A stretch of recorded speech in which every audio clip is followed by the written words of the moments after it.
Hello, everybody. This is my creative inventory presentation.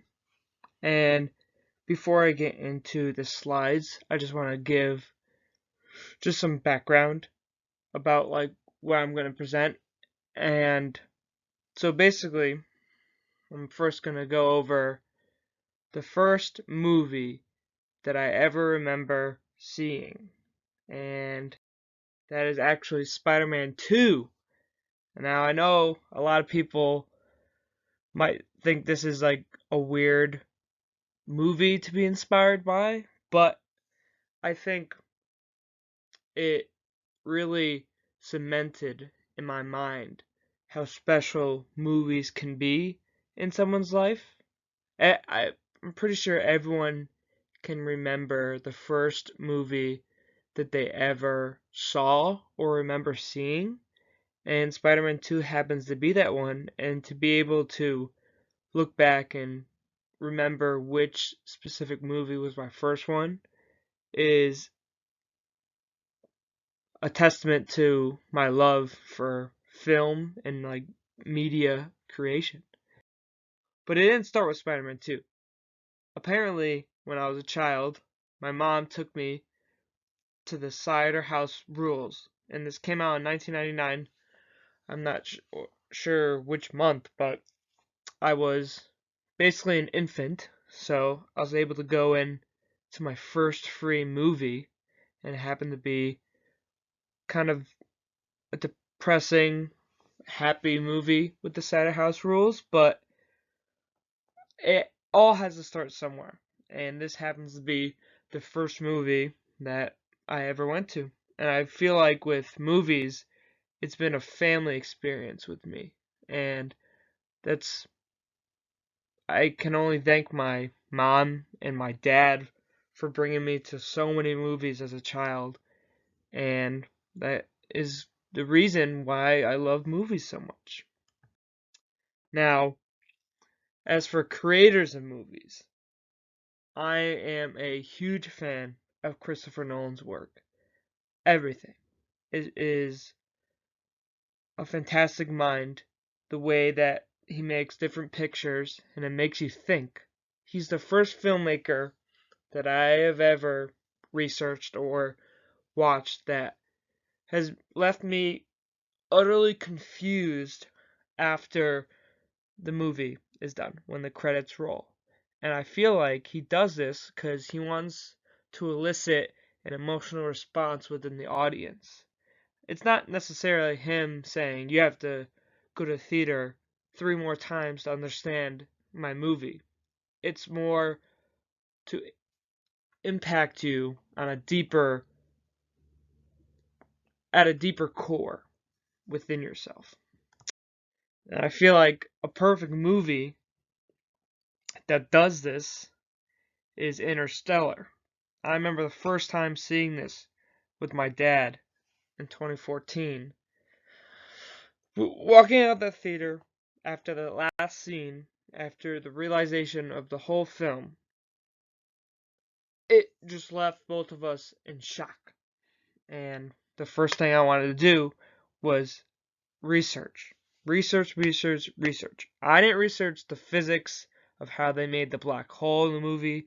I didn't research any of the NASA technology. I researched the movie's explanation.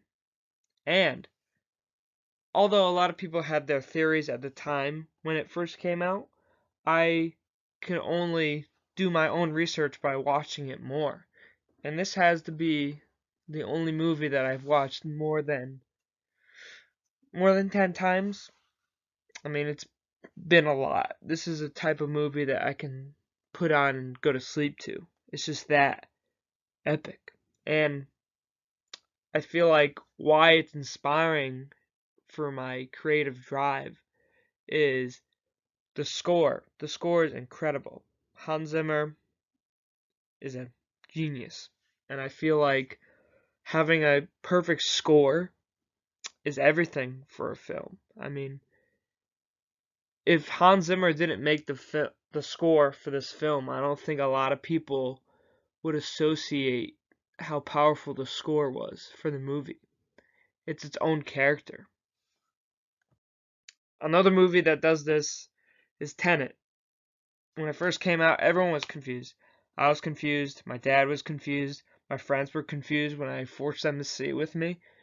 But it gave that response that Christopher Nolan always kind of strives for now. He elicits a response deep in your being to find out more, to really question everything that you just watched and connect the piece of the puzzle yourself. Now, I wouldn't be into film if I wouldn't say Quentin Tarantino has been a huge inspiration for me.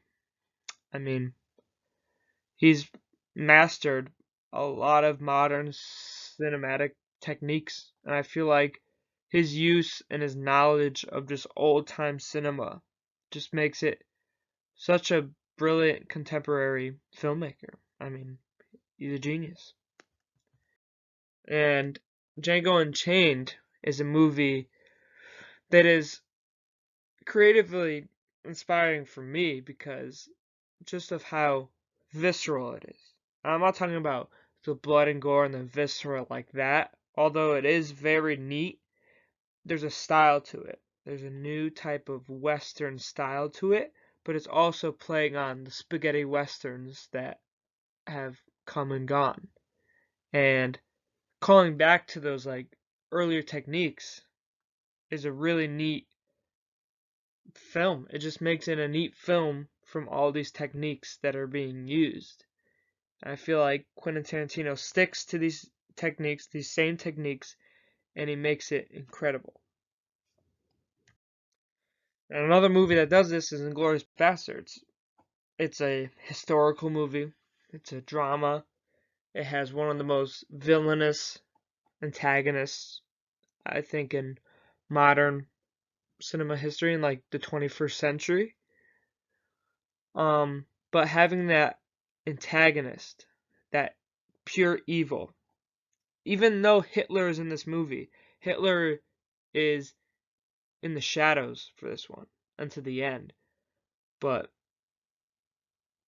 with Colonel Hans Landa, that is a true villain. That is the villain of the franchise. The Nazis are the villain, but this man, this single antagonist, is what makes the movie the movie. It's the perfect conflict for the bastards in the movie. And I think I draw upon a villainous conflict a lot when I think about projects. I think about someone, a single person, who can just risk it all to stop the protagonist.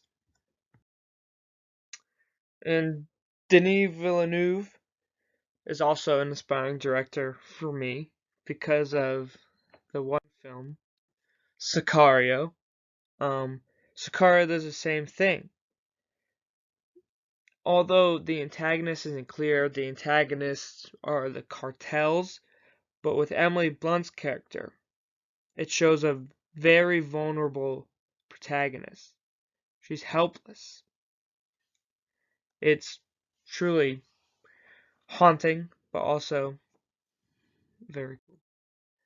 Now, Childish Gambino is an inspiring musician to me because of the internet. That's the album name.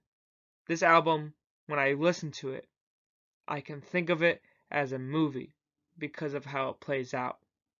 I feel like thinking that way is inspiring to be a filmmaker. You got to think of music and how it could play to picture.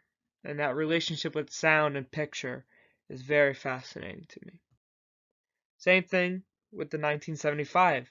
This band is incredible with their visuals and their live experience. When I went to this concert, it is an experience, and I want to create that with media. I want to be I want people to be blown away by an experience, not just by the sound and the picture, but I want them to be immersed, like a Christopher Nolan immerse. I want them to be glued to the screen. And obviously, this is a marching drum line, and recently, content creators on YouTube have been very famous for making these drumline videos.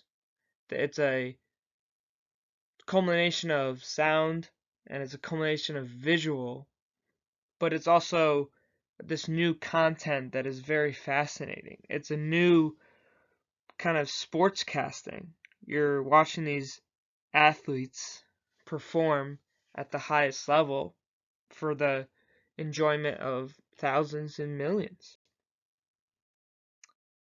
And this concludes with my creative inventory. Thank you.